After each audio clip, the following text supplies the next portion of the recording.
Awesome. So here we are, guys. We are on the second webinar of the Rehab series that we've got for 2018 and 2019.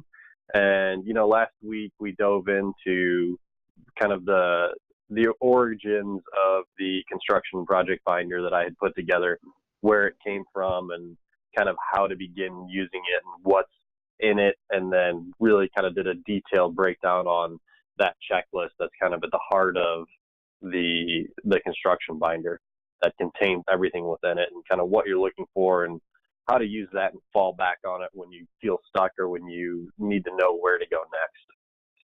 So we're not going to really touch on that anymore. That checklist is there. Know that you can always go back to it, and it should be your kind of your fallback go-to item if you do feel stuck.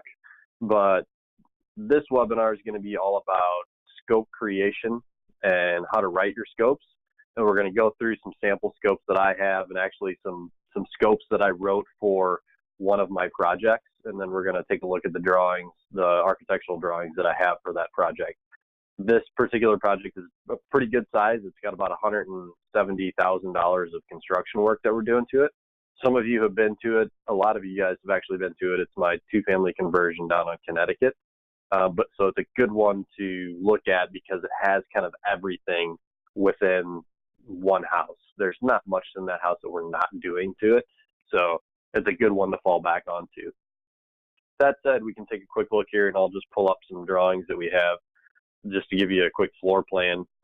So this is, on this side, you've got first floor. So you come in, front porch, front entry right here, and then you have living room, dining room, family room, kitchen in the back, powder room on the first floor, little pantry in between the two, hallway right down the kind of almost the center, and then stairs coming up to the upstairs to the second floor. So that's first floor. And then second floor is, you come up to the top of the steps, you hit a landing here, make a turn, long hallway that goes down kind of the middle. Above, same kind of, your hallways are stacked, if you so to say. You have the hallway below is directly below this second floor hallway. Front bedroom is just a spare bedroom, a second bedroom in the middle. We've got, these are actually, we flip-flop these in the field, so we can talk a little bit about that, but it does have an HVAC closet, and it does have a walk-in laundry room upstairs in the middle of the house. Big hall bathroom right off the hall.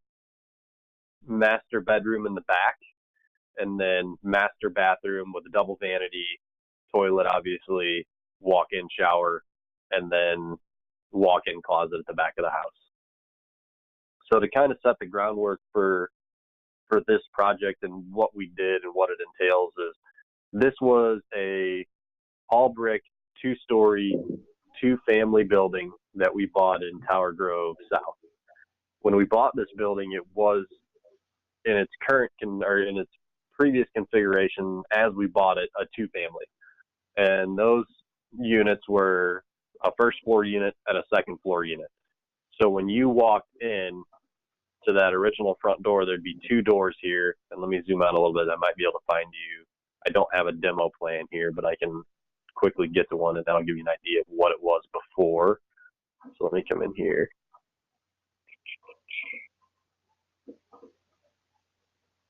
And I'm going to spin this guy around if I can. Let's see here. It's not going to let me. But so when you came in, let's get down here to the demo plan. So when you came in first floor, two doors. This is front porch. This is your first floor unit is what you're seeing here. So you came in, little bitty hallway here, living room, dining room, kitchen, bedroom, and the back of the building, and then one bathroom. It had a center stair stack that we had to get rid of. And these units were just stacked right on top of each other. And and hey guys, if you're not muted on your phone, please go ahead and mute yourself. Yep, I got you. I got it taken care of. So jump back in here. So this was our basic floor plan. So we had a real dirty, nasty two-family. And, we always look at our projects and we try to determine what the highest and best use is for our projects or our houses in all. And really, with the shape that this one was in and with the rents that you could potentially get from it, it didn't make sense to spend a whole ton of money to turn it back into a two-family and try to rent it out. To do that, the numbers would be okay. It would have cash flowed, and we probably could have gotten $300 a month positive cash flow out of it. But to do as much work as we would have had to have done just for $300 a month in cash flow and then call it 35 grand in equity, it didn't make sense. The right play for this house was to take this old two-family that was worn down, gut it out, turn it into a shell, and then convert it back over to a single family. So that was the plan, and that's what we did.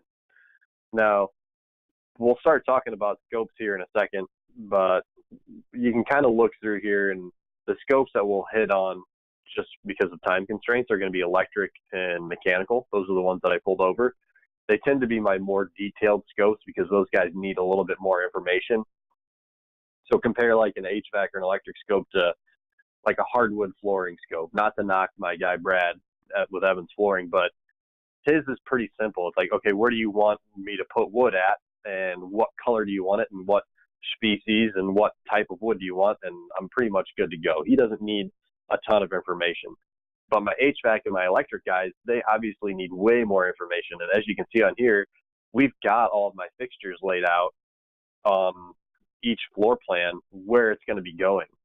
So just by looking at my drawings, my electrician has a pretty good idea of what he needs to do here and what's going to be involved, but he still needs a little bit more information from me. So the scopes that we write are intended to be used in conjunction with the drawings that we have been provided by the architect. And a lot of times on smaller projects, you're not going to go through the hassle, and you're not going to go through and get an architect to give you a full set of drawings for a simple rehab that's going to be just a kitchen and a bathroom and maybe paint and carpet and refinish. You're not going to get drawings for those. You don't really need drawings for those. So you need a way to convey what you want to have done and what you want that contractor to perform and get it into his hands so that he can give you a number. So writing these scopes is how we do that. It's how we transfer what we want, what we know we want that project to look like and become at the very end, into what I need to tell my guy to do. So it's my transfer of knowledge from A to B is what these scopes are. And getting good at writing your scopes will help you eliminate conflicts that you will have later on with your subcontractors. If you can write a good scope of work and get it into the hands of a qualified subcontractor who's going to read it and who's going to understand it and going to ask questions if he doesn't understand it, and maybe bring up some struggles or some hurdles that you're going to come across that you may have not have thought of, that's going to make your project run so much smoother. So looking at what we have here, we'll just start with electric. Obviously, you can see light fixtures and switches and receptacles and where things are going, but what you don't really see in here is the fact that we had 2 electric services coming to this building because it was a 2-family, and we needed 2 new electric panels. Well, it's going from a 2-family to a single family. So I don't need 2 electric services and I don't need 2 electric panels, but I do need to replace the old stuff that's there. So I need to tell him, hey, we're going to go back with just one single 200 amp service that's going to be tied into a new 200 amp panel that's going to be located in the basement in this back right corner. And the existing service already comes in over on this back right side. So I need to give him that information. What you don't see on this set of drawings, but you would see if we had a site plan, is that we're doing a new garage in the back of the house. So I need to tell him, hey, what am I going to have in that garage? Well, I'm going to have a garage door opener. It's going to be a single door. I'm not going to have a double door, so you're not going to have to give me two receptacles there. I only need one receptacle. I'm going to have two carriage lights on either side of the door at the back. I'm going to have a man door that comes out into the yard that's going to have a carriage light next to it. And I'm going to need at least two light fixtures and two keyless lamps in the garage itself on a switch so I can turn it on. And then I need at least one GFI out there aside from the receptacle for the opener. So he knows exactly what he needs to take out to that garage. Does he need one 20 amp circuit? Does he need two 20 amp circuits? Now, I won't necessarily go that far for him and say, hey, you need one or two, but he knows what power he needs to have available to energize the receptacles and the lights and everything else that goes outside. And I'll even go through and we'll take a look at the electrical scope. As I'll go through and I'll tell him like what these fixtures are. Because you can see all these light fixtures look the same, but they're not necessarily all going to be the same. Like the ones above the island, those are pendants. These surrounding the kitchen, those are can lights. So I will tell him, hey, we're going to have 4 can lights in the kitchen. We're going to have 5 can lights down the hallway. I'm going to have 4 can lights in the family room, but I'm also going to be putting a ceiling fan in the family room. You don't see that on the drawings here, but I write that in my scope. Sometimes your electrician doesn't always pick up everything that you need within your scope or everything that you need on the drawings. He doesn't include all of it. They get pretty close, but a lot of times you just need to fill in the blanks. So having the drawings and then being able to fill in the blanks with your scope makes all the difference for getting accurate bids and avoiding conflicts later on. Now, I tell all the subcontractors that I hire, and when I hand them or I email them my bid documents, and when I say my bid documents, I mean my scope of work and then the drawings. Those are the two things that they'll get from me when I ask them to bid a project. I say, if there is a discrepancy between the drawings and the scope of work, the scope of work always precedes that. So the scope of work always takes precedence. So, and I say that so that when it comes back and it's a month, 2 months, 3 months later, and the electrician wants to come back and say, well, I need more money because I didn't know that we were going to be doing a ceiling fan in the family room. I say, hold on, time out. Yes, you do, because I gave you the scope of work that you should have bid your place, you should have created your bid from. And I also told you that that scope of work takes precedence over the drawings. So I can immediately fall back and say, nope, time out. Yeah, I get you want more money, but that's not my fault that you missed it. And that's not going to happen. So that's not to say that we don't miss things when we go through and we create our scopes of work and we create our drawings, but it gives me that extra thing to fall back on and clarification for when problems come up later on. So that said, let's take a quick look at the electrical scope that I put together for this project.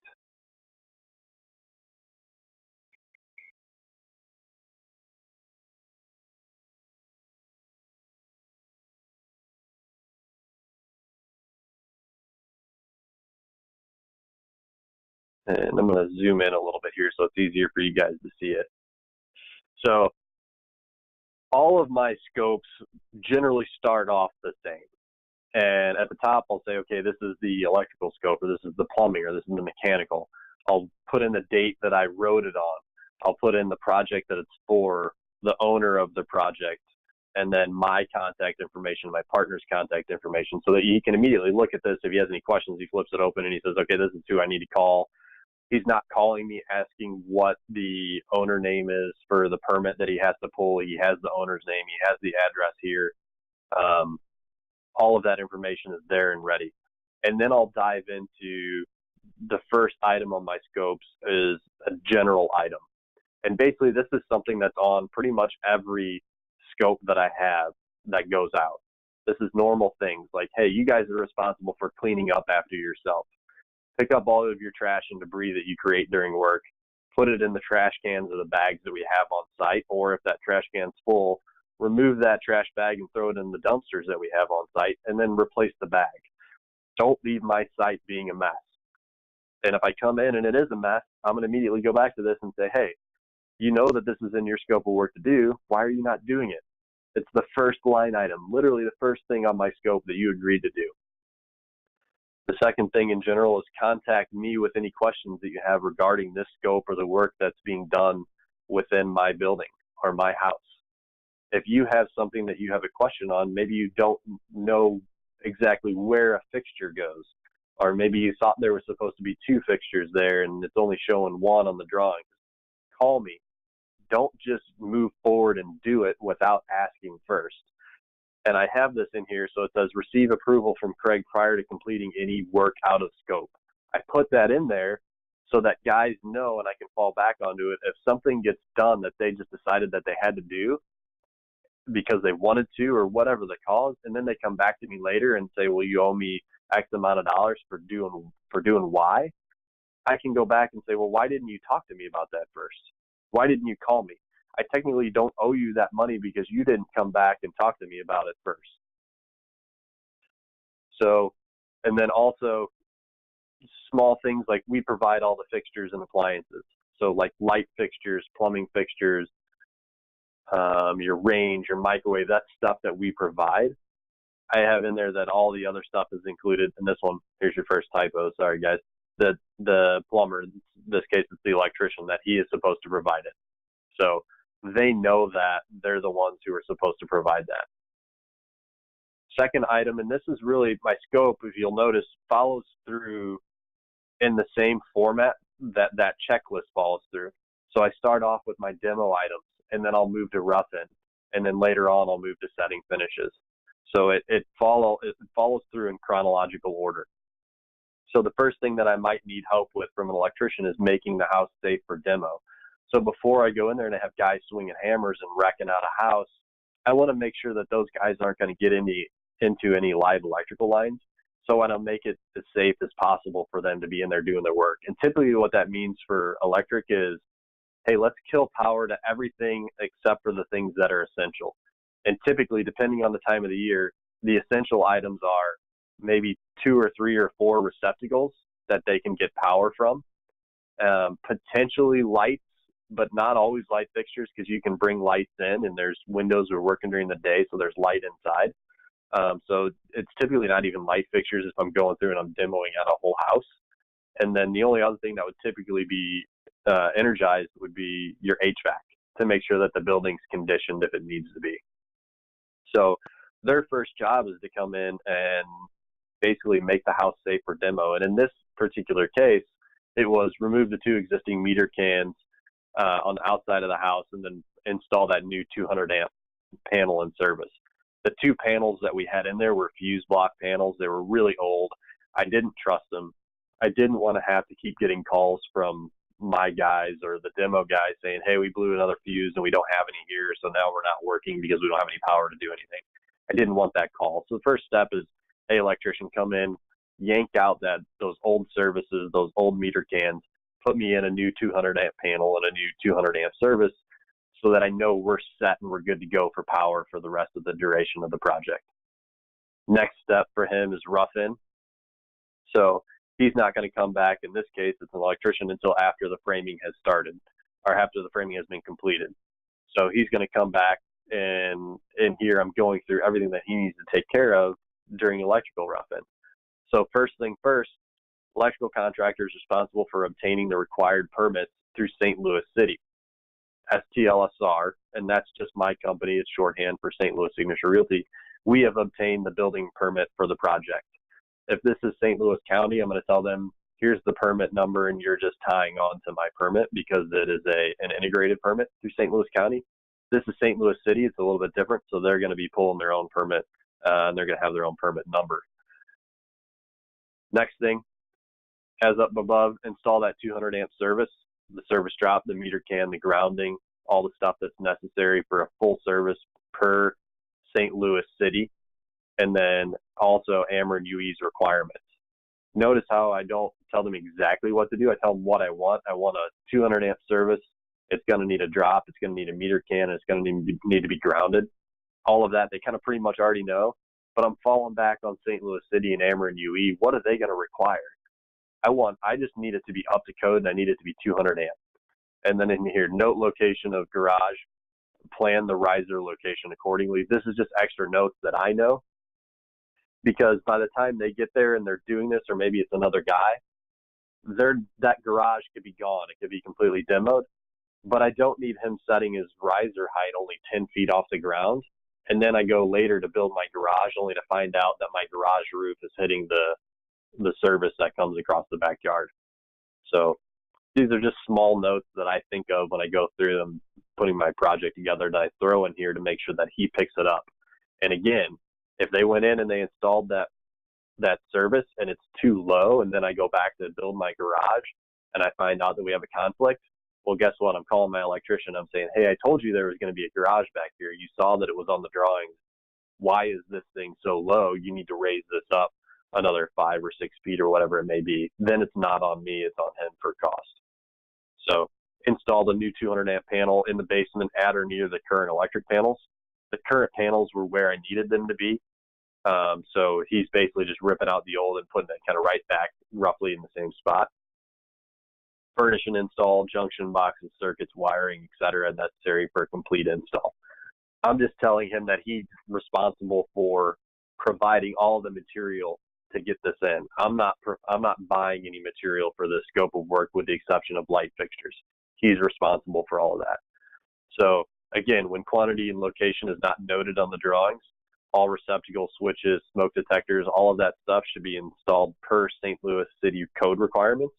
I have something to fall back on, so that if during my inspections for Ruffin, when they're inspecting electric and plumbing and HVAC, those guys come through and they're like, well, you need to add in a receptacle here along this counter run because you don't have enough, or this island is going to be, you've got an island in the kitchen and it needs to have its own dedicated receptacle. If that comes back and that inspector asks that to be done, I can now go back to the electrician and say, hey, the electrical inspector wants you to add this because he's saying it's a code requirement. I'm shutting down the potential for that electrician to come to me and ask for more money. Ceiling fans, this is a personal item, but I get into this all the time, is ceiling fans should have 2 switches for me on all my jobs. I want one switch for the fan, one switch for the light. That's just a personal thing. But again, that's what I want to see on my rehab, so I put it in there to make sure they have it.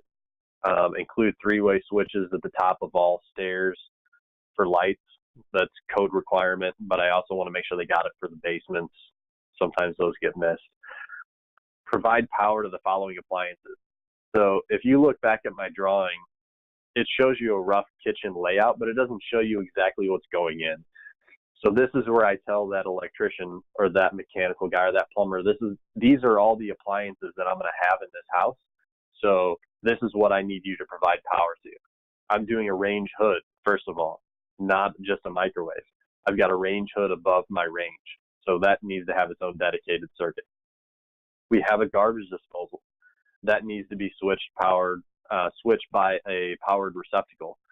When I look under, this is again personal preference, but when I look underneath my sinks, I don't want to see a yellow wire that runs from some random switch up and ties into the side of my garbage disposal. I don't like it that way. I would rather see a receptacle that's in the bottom of that cabinet, that you then have a power cord that goes from your garbage disposal down and plugs into the side of that receptacle. It's just a cleaner method of construction for me when I look at how I put things together. Again, the dishwasher is kind of the same way. And you do that if you ever need to pull a dishwasher out. Now all I need to do is unplug it. I don't need to be diving into some circuit and be worried that it's hot when my guys are in there working on it. We've got a refrigerator that's going in, obviously. I've got an electric clothes dryer. All your guy's going to know is that you're getting a dryer somewhere, so he needs to know that he's going to need to provide electric to it. If it's gas, I'll tell him that it's a gas clothes dryer so that he knows that he just needs to have a 20 amp circuit receptacle behind it instead of a 30 amp to power it. We've got a gas-fired furnace located in the basement, and I've got an electric furnace located on the second floor. So all of this are things that he needs to know, and I'm just trying to provide clarification for him so he knows what he needs to be providing, what he needs to plan for, and what he needs to base his bid off of. On the outside of the house, I would tell him that I need 3 exterior GFIs. I know that I'm going to need 1 at the front, somewhere near the front porch.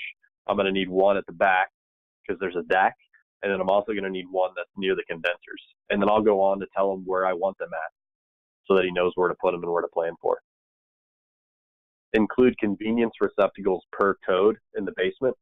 So in areas that aren't designated on the drawings where it's not shown, I'll tell him, be like, hey, there's going to be areas where we need receptacles just based off of standard building code. Understand that you're responsible for those. And in the basement, I really don't care where they go. Just know that you're going to need to have them. He's probably going to need to have one next to the furnace so that the guys can work on it if they have to. There's going to need to be one or two in the basement somewhere just to get general house power if you need to do any work or do anything down there. Provide power to the garage. So again, in the garage, what are we providing power to? I need one 20 amp receptacle at the garage door opener. So my garage door guy, when he comes and he sets my garage door up and he puts the motor in, he can plug it in and he can test it and it'll go up and down. One 20 amp receptacle at the door, leading the man door from the garage, so that if you're doing any work out there working on your car, you got somewhere to plug something in. And then a light switch inside the man door operating 2 ceiling light fixtures.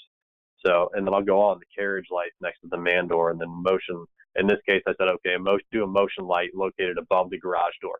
I didn't want carriage lights on either side of the door because if the trash man comes by, he knocks them off, then it's an issue. Just small stuff. But you can see as you kind of go through here, I'm eliminating all of the guesswork for my electrician, so he doesn't have to come back in and guess and ask questions and wonder what I'm doing or wonder what I want, and just base it off of the drawing. And I'm going to go back here just in case there's any. And let me know if you guys have any questions. Paul, you asked once the material provided by. We'll get in that as we go down a little bit further. You'll see that when we get down in here. So diving into number 4 is the finish work. So my electrician got all of his roughing in and done, and basically until I get drywall in and painted and kind of all the finishes start to go back in to make it kind of the very end game of the house, he's not really coming back. So this is at the point where we're setting finishes, we're setting cabinets, we're doing tile work, all the nice stuff is going into the house. Think of it that way. So I go through all my light fixtures and devices. So I'll go through, okay, this is what I'm provided by owner, and then note installed by electrician. Ceiling fans, flush mount light fixtures, exterior at the front and rear entry doors and garage. So any exterior light fixtures, vanity fixtures, light bulbs. I'll provide light bulbs. I do this because I want to have control over what light temperature and what kind of light goes in and the brightness that goes into the house. LED can light trims, that's a finished fixture for me, so I provide those. Stuff that's provided by the electrician and installed by the electrician, the basement and garage light fixtures. So those little white ceramic fixtures that you see that attach directly to the electric box, that's what he's providing. They call them keyless fixtures. The basement, the 6-inch can lights. So all the can light housings that go into the ceilings, all of the metal housing that goes in that he hooks power up to, that the light bulb goes into, he's providing those. Bathroom exhaust fans. Something that's always missed, that's never really thought about is, okay, who's providing the bathroom exhaust fan? Well, the electrician's the one who needs to take power to it. So he needs to provide the fan, nail it onto the side. I'll tell him where to put it. And then he's got basically from start to finish everything that needs to be done with it. All switches, receptacles, and cover plates. Again, white. I'm telling them what color I want. You would not believe the amount of electricians that still come to me and ask me, like, do you want white or almond? I'm like, what? And God's green earth, how long has it been since you've installed new almond fixtures? It has to have been at least 15 years. Nobody does almond anymore. But you get the question asked. Disconnects and whips for AC condensers. So this one's, you're getting into the weeds here, but this is basically, you're going to have power that goes out to your air conditioner. And at what point does your electrician's job stop and the mechanical, your HVAC guy's job begin? So outside next to your condenser, there's basically a big switch, and that is your disconnect. So I tell the electricians, you're responsible for providing that disconnect, powering it up, and then also providing the whip, the line that goes from that disconnect over to the condenser. So he knows that he needs to include that. There's no guesswork there, and I don't have a scope gap later on. hardwired smoke detectors and carbon monoxide detectors. He's providing all of those. And then in here, Paul, to get to your question on materials, this is where I tell him room by room what light fixtures are going to be in each room. So dining room, there's one chandelier style fixture. Living room, 4 6-inch can lights, et cetera, et cetera. We don't have to go through and list all these and name them off, but know that they're all here so that he knows what's going to be going in. So stuff like the kitchen and the hall, I have under cabinet LED lighting that I'm going to provide those lights, but he needs to provide a single switch at the backsplash to power those lights. So he needs to know that that's something in his scope.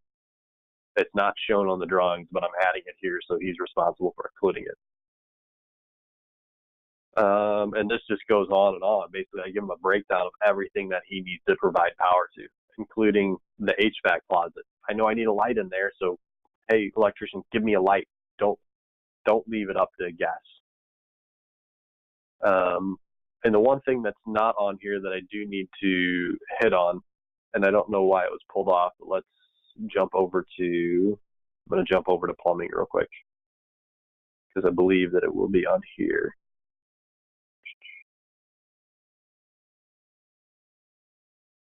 So plumbing scope, this works the same way. So I'm not going to go through all of the plumbing scope with you guys, because I think there's like 25 different scopes in the binder.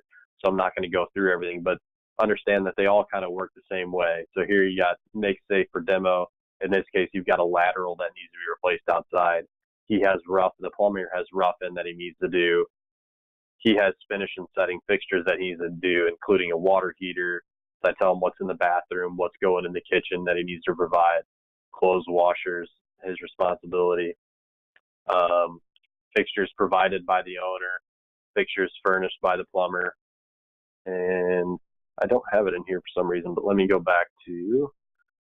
into here. And I just want to show one other item that I've since added on to and made sure that you guys have access to. Go into construction binder. Let's pull up heck, we could just pick one. Let's go roofing scope. Again, this is what you'll see when you guys tie in. Obviously, the highlighted stuff are things that you need to change. You need to change your date, what project name, all of that belongs to you. Make it your own when you come in. But down here, I always include, and I don't know why the others didn't have it. I think I was probably stealing stuff from those to create the binder for you and it got left off or deleted.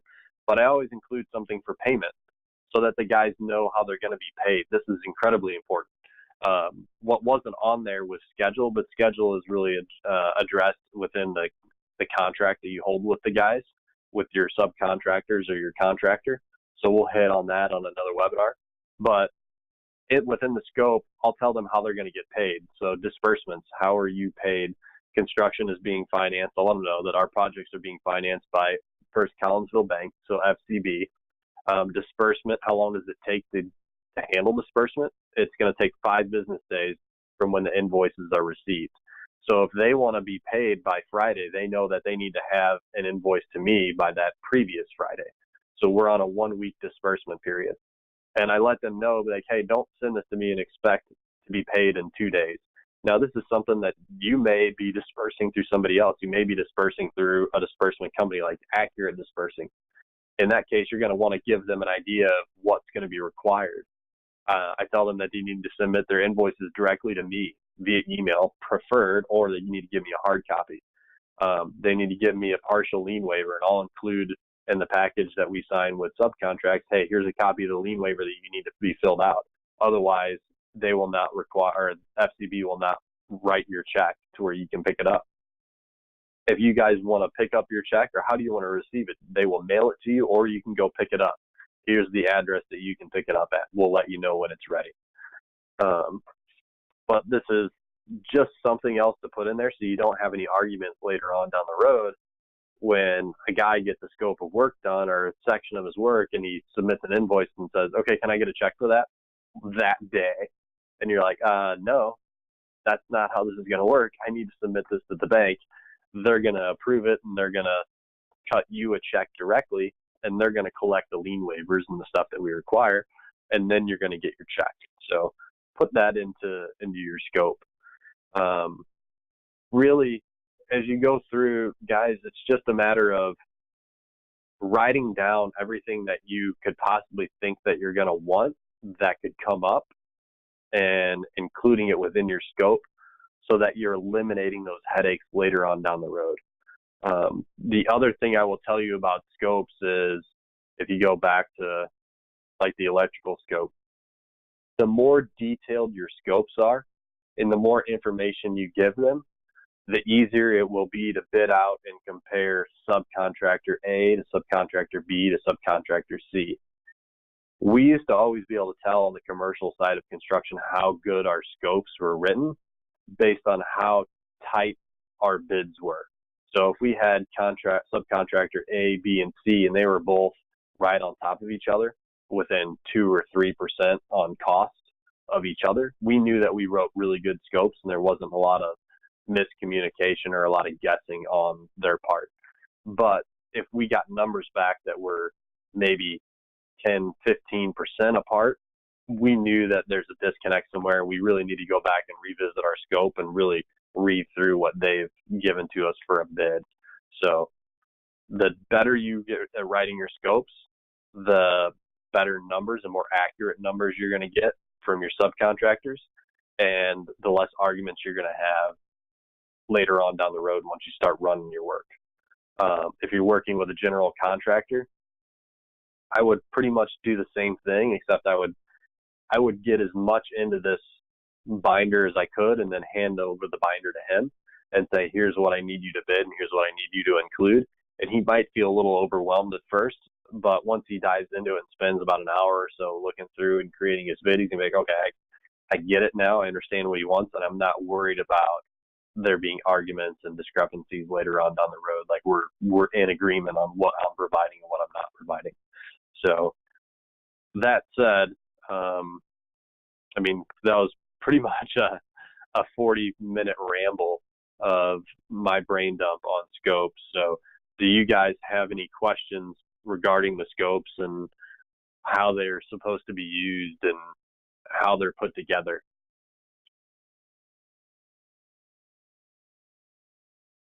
Anybody? Paul, we hit on material for you, material provided by. That's completely up to you guys. You could put in your scope that you want to have the subcontractor or the contractor buy all of your materials. And you can. There's nothing wrong with that. Just tell them if you do that, you need to add into your scope what you want that material to be.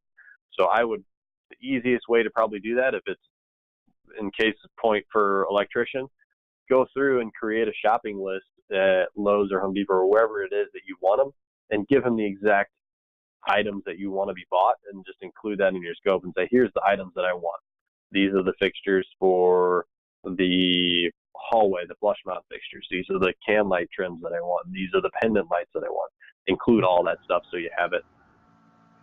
Yeah, Craig, now that makes sense to me in terms of just giving them a shopping list. If I already picked it out, like for the bathroom fan, for example, I mean, there's a very widespread of cost. You just tell them, I want this one, go get it. Now, one question is always comes back to, when does one trade stop and when does it start?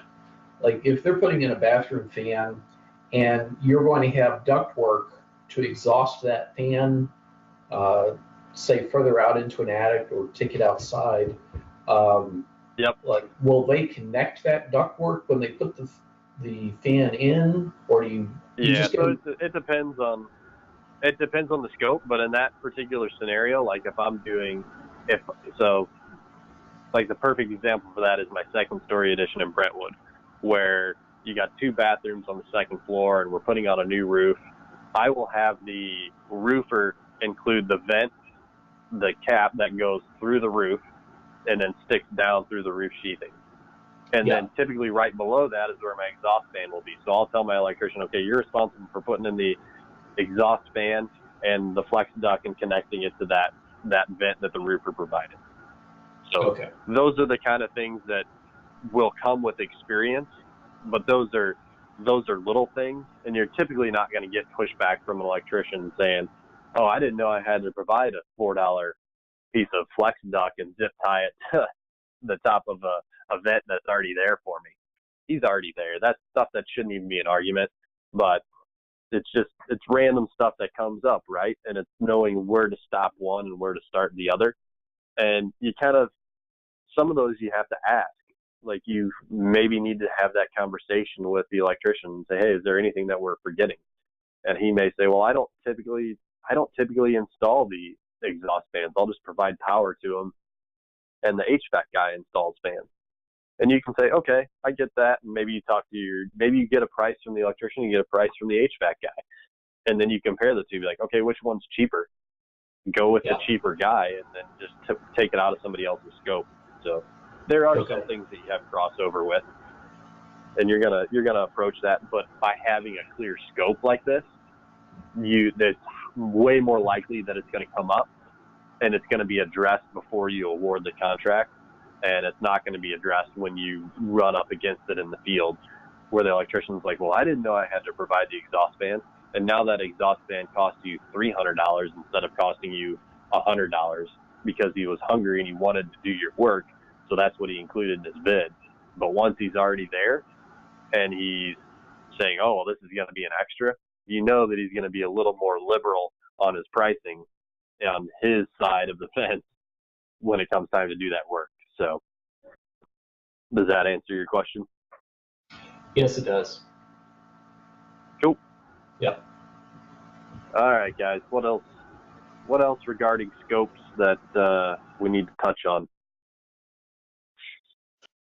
They're really not that, they're not overly complicated to put together. I will say this: if you come across something like this and you're saying, okay, I don't really feel like I know exactly what I'm doing and what I need to put in here, reach out to the subcontractor that you trust the most and say, hey, I know I need to create this scope so that I can get bids.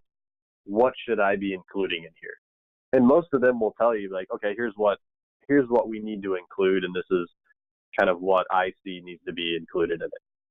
Or walk your first contractor through, your first electrician, and talk through a scope with him of everything that's going to be included, put that into the scope, and then send that out to bid for the 2 other guys or 3 other guys or however many other people you're going to be bidding. You're not, at that point, you're not shopping his number. You're just trying to compare apples to apples. I will not take electrician A's bid that he gave me and shop that against electrician B and C. I just don't. That's just me personally. I don't feel like you're creating the partnerships that you should be. And that guy gave you his honest and best price is how I'm taking his bid. And if I go out and I get somebody who's cheaper, well, he also gave me his honest and best price. So it's on me to go with that guy. All things considered equally, if he's willing and able and capable to perform the work to my satisfaction, and I'm not going to have issues with him, I'm going to award the low guy. So, cool. All right, guys. Any other questions out there on scopes? I don't know if this is a scope question exactly, but when you were talking about the disbursements. Yep. So when you get the scope and you get your bid, they're doing the work, they're submitting invoices. How do you make sure that the total of the invoices matches the total of the bid? So that's a good question. So what you're asking is assuming that they're getting paid in installments or progress payments, so to speak. They're not fully completing their scope and then they're done and they get paid. So there's a couple things. One, I will have them give me, I call it a schedule of values or a breakdown. So in the case of the electrician, I'll say, okay, what is your cost for taking out the old service and putting in the new service and meter can and panel? I'll break that out and say, okay, what does that cost? And he'll give me a number. He'll say, okay, that's $1,300. And I'll say, okay, that's $1,300 because that's going to be kind of his first major milestone. And I'll say, okay, well, when you get done with that, you can give me a bill for $1,300. And as long as I go over to the house and I see that work's been done and that inspection's been signed off on, yeah, we'll get you a check for that scope. and then I'll go on to the next one. Okay, what is your price for all of the rough end? So to get all of the wire run and the boxes installed and the switch boxes in, and to get us pretty much everything but cover plates and light fixtures installed, what does that cost? And he'll give me a cost for that, because that's kind of his next milestone. And I'll say, okay, once that's done and everything's approved, you get paid for that. And then I'll go on to what is setting fixtures, and break it down into those individual milestones or schedule of values, so that I know that he's getting paid X amount of dollars when he gets to this point, and he knows that he's getting paid X amount of dollars when he gets to this point. And he also knows that if he only gets halfway through and he comes to me and asks for money, I'm going to say, well, you aren't fully done with this scope of work, this section of the work, so why do you feel that you're owed a check right now? It allows you to answer those questions and to kind of push that can down the road and make him complete his scope before he gets paid. So does that answer your question for the most part? Yeah, I think so. Yeah. Okay. There's the other flip side of that coin is, how do you know that if you don't really know what's fully involved with the scope, how do you know that everything's been done that needs to be done? It's going to require a little bit of trust and a little bit of due diligence on your own part. I mean, you kind of know, you can go in and you could look at my drawings, and you could walk around the house and say, okay, we're supposed to have this many receptacles in this room, and look through and see if you have that many receptacles and the switches and are the lights in the right spot. You would be able to kind of sort that out. If you feel that it's overly complicated, then I would say you probably want to check with somebody else. You want to give me a call, or maybe you pay to have Wes or Paul or somebody come do a quick check for you for $100 and say, hey, he wants to bill for $7,000 because he completed this scope. In your opinion, is he complete, or do we need to address anything? So. Yeah. Cool. So Craig, yeah, absolutely. I'd be happy to walk through anyone's house. But a follow-up to that, sometimes when dealing with residential, like in my home, contractors will say, well, I need, 50% to start and pay me 50% when I'm done. Do you ever get that? Yep. Where they want, a percentage up front to start with? And how do you handle that? We get it. I get it. I don't get it too often anymore, but usually my first question when he asks me that is, they say, okay, I need 50% to start. And I'll say, okay, what is that 50% for? And I will have him tell me exactly what that 50% is for. Mm-hmm. And if he can't tell me that, well, that 50% is because I'm ordering and I'm paying for cabinets or whatever it may be, I have an actual cost that I need to incur, then he doesn't get that money. And I will say, okay, because typically and what happens too often with these guys is, a lot of them are robbing Peter to pay Paul, right? They need to get their next job to fund the job that they are on and trying to finish right now, and that's what you don't want. You don't want to be funding somebody else's project that's come before you. You want to find a guy who is working diligently enough and is keeping track of things and is on it, and he doesn't need the money from your job to finish the one that he's on. Okay. You want it to be the other way around. You want him to be the guy who, I'm rolling through, and if I don't get paid for 30 days, I'm good to go. I have some contractors that will not bill me for 3 or 4 weeks or a month after I'm done with a house completely.